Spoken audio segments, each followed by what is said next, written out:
Okay. Hej. Så det her, det er mine to videoer om sprint. Så tænker jeg bare, at vi starter.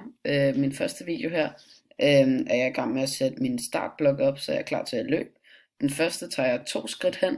Det er til min venstre fod, som ikke er min eller min ZA-fod. Og så bagefter min højre, som skal være bagved, fordi det er min ZA-fod. Og så er det sat op. Så har jeg min anden video, hvor det er selve sprinten.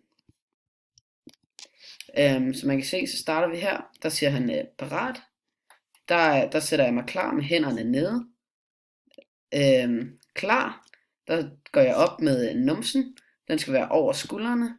Jeg skal helst have lidt mere rettet ryg, men det ser okay ud. Og så start, hvor man selvfølgelig begynder at løbe.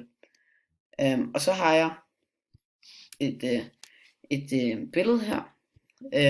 Der er valgt det lige hvor jeg starter med at løbe. Og der er nogle ting jeg vil pointe ud. Den første ting, det er at man skal have ret ryg. Min kunne godt være lidt mere ret, men jeg er meget godt derhen af, vil jeg sige. Og så selvfølgelig jeg kigger frem mod mit næste skridt, ikke hvor højre fod lander, men hvor min venstre fod lander.